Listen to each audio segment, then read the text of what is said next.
Designated Survivor, Episode 4, The Enemy. This, I think, has been my favorite episode so far because we got to see a crazy change in Kirkman, at least by the end of the episode. But there were a lot of big changes in this one. We got to see, some pretty big moves made. He sends out a special advisor. He has to make a decision as far as, basically an airstrike. And he's like, all right, I'm going to half do this, half not do this because I don't want to drop a bomb on an American, but if the people are there, I actually want this to happen. He has to fire two people in this episode. Someone else gets hired. We have the speechwriter. He gets promoted. So there was a bunch of different stuff. We have Mrs. Kirkman. She ends up going to the congresswoman for a favor to help her out with a woman who is illegally, being deported. And now she owes this woman a favor, and there's a bunch of different stuff happening in this episode, and it was really fun to me, just going through it. He's already had like a million crazy things happen. I was like, all right, it's escalating, and it just continues to escalate, and then he gets to just this crazy point, like the part where he talks to his wife. And it was just like, man, that's when he kind of just lays it all out. Like, I never thought I'd be in charge of whether or not somebody lived or died. And so he has to consider that option, and then the options of all these people, in Michigan, and the civil unrest of the police and this governor, and even I just hated like so many people in this episode. But like the National Guard, they're like, we don't, everyone was just like, we don't respect you as a president. We're only gonna follow this guy. So I love the way it played out. Honestly, I know, I wish I could think of her name, but I know his friend. She was like, I convinced this guy to talk to you. I told him that you would be civil and just and stuff like that. And I was like, you know what? I think he was. This is a man who was arresting people. I mean, the line they had him say on the plane where he's like, these people didn't attack, Muslims did. And I was like, well, that's why he's an asshole. And that was it right there. And I was like, once he got fired, I was like, holy crap, I couldn't believe that happened. He had him arrested for treason. I couldn't believe he actually said that. But I was like, this right here is why he should have been arrested. Like, he's doing all this insane stuff, having all of these people just based on looks, and where they live. It's like, oh, I'm just gonna have all these people arrested and stuff. So he does that, and it's just, he's a bigot. It's even said in the episode, like Aaron says it, and it's just like, this guy. Not only did he do that, in the other episode, but it starts up kind of all over again, and he does his own thing. He won't even let the president's special advisor leave an airport because it's like, nope, I rule this domain. This is my domain, basically. The president isn't here. Screw him. And, everything plays out the way that it does, and he's like, oh, okay, well, not much of an option, everything's on TV, so I'm going to make this work. I'm going to go meet the president. I'll do what I have to do, and we'll see how it plays out. And he gets arrested for treason. And honestly, I just love that scene. I was like, holy crap. I couldn't believe that he actually did it. And then, of course, we have the ending of the episode where Kirkman is like, all right, you're in charge because he fired the other general who I don't think we saw the last of, even though that was his thing, where it's like, all right, he... first episode, it's like, all right, we should probably get rid of this guy. And he's making his own demands. He's like, whatever to the president, pretty much. I thought that this was the right thing to do, and you have to, if there's like a snake in your kitchen, I was like half listening to what he was saying, honestly. But he's like, if there's a snake in the kitchen, you can get rid of it or whatever. And it's like, oh man, how, logic, huh? And so, of course, he gets fired. He's relieved of his command and he's gone, but I'm sure it's not the last of him that we've seen. But at the end of the episode, Kirkman is like, all right, well, unfortunately, and they did have like their one bonding moment, which kind of surprised me. But when they were talking to the Algerian president, it was like, hey, I think he's lying. And Kirkman was like, for once, I agree with you. Like, he's definitely lying for sure.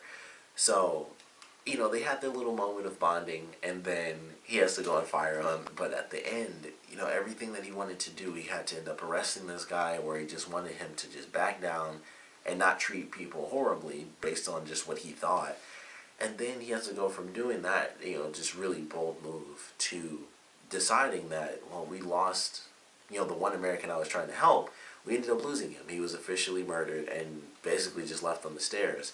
So let's prepare for war. And that's how they ended, which is an insane way to do it. But I really enjoyed this episode. He had some insanely tough calls, and I enjoyed seeing the way everything played out. Like I said, I like some of the funny stuff that they did, like the guy who was um, the press secretary.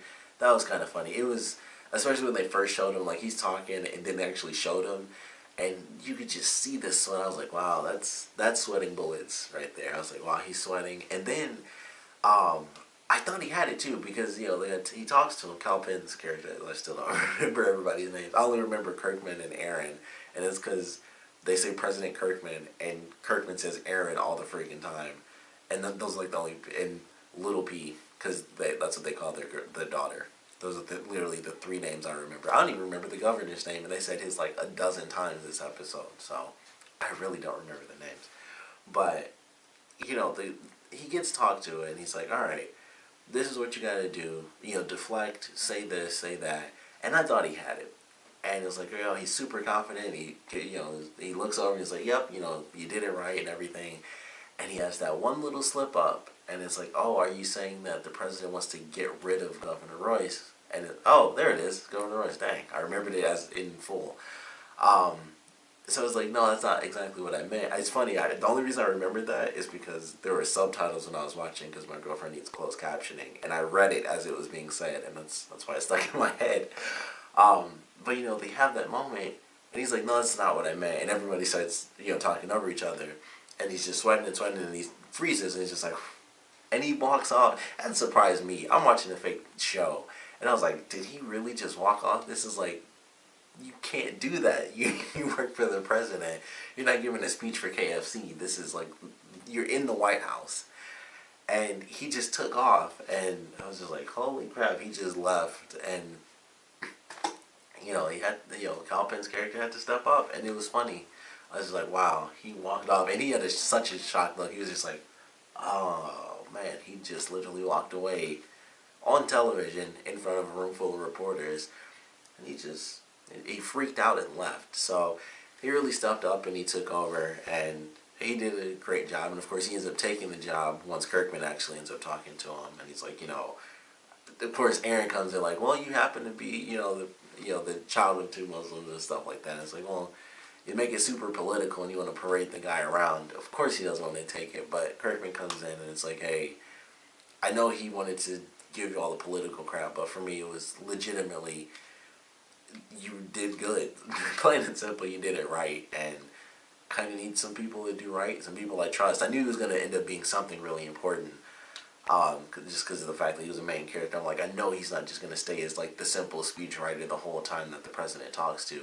He's going to be something more than just that. Like, it's not just going to be that, because sure, he talked to him technically like all the time because he's a speechwriter, but like, there's no way in the world that he's just going to be that character. So they do it in this episode, and he ends up getting a much bigger role, and now he has some of his own things that he's going to be dealing with as well. But really enjoyed it. The FBI side of things got really crazy, especially by the end. It went full conspiracy theory, because they go through it, and we have Wells, and she's going through, she's getting her information, and it was interesting, how everything was playing out. It's like, all right, well, we have these pictures and stuff. She ends up going back to the guy, like, Leichman or whatever, and she goes to him, and everything seems to check out. It's like, oh, I sent him like 20 texts and this and that.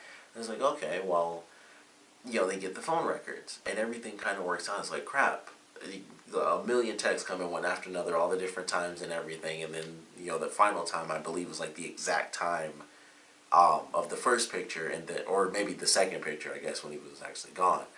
And so it's like, crap, all of this stuff checks out. And so she's like, I should be reassigned. I wanted him to be so guilty because, he survived and nobody else did. And I was kind of looking for something that wasn't there just to kind of blame him.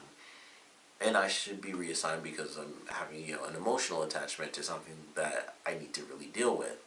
And then it turns out that this dude is guilty in some way, shape, or form, because mystery phone call, like, and something's weird. If an unknown caller calls an FBI agent, something's really weird. So of course she gets up real fast, like, why is there an unknown number on my phone of all phones? So You know, she answers it, and all we hear is find room 105, and then you know the truth about the guy. So it went 100% conspiracy theory. We have whatever's happening. I mean, Kirkman's already decided to officially go to war, and it doesn't necessarily mean that, you know, that was the right guy. It could still easily be the plant. They have a lot of good evidence though, because it's like, well, this, you know, bomb was just like the the one that didn't, the undetonated bomb.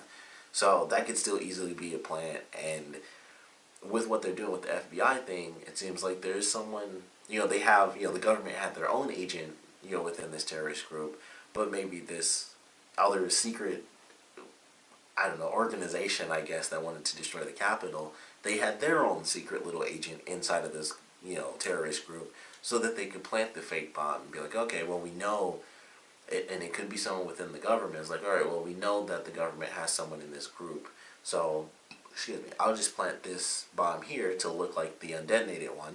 That way they'll get their evidence, and that way they'll be 100% sure. Because it had been, I think one of the reporters mentioned during like that first big press meeting, they mentioned it had been like 2 weeks or something like that, or maybe a week or 2 weeks. So it had been a significant amount of time, at least for, you know, like a terrorist attack, to where it's like, okay, well, we know that they're going to have someone do something here, or at least look into this, so we can plant this bomb and make it look like, you know, exactly like the undetonated one, so they can, it kind of gives more evidence and more reason for them to think, all right, well, they bombed these, you know, these people, they got their targets and the ones responsible. That way we can keep our whole little crazy inner U.S. secret government, you know, anarchy organization under wraps. So it's going full conspiracy theory at this point, which I kind of thought it might. So I'm excited to see where they take it. But now we have a full-scale war, possibly, based on the end of this episode. So I'm really excited for where it's headed.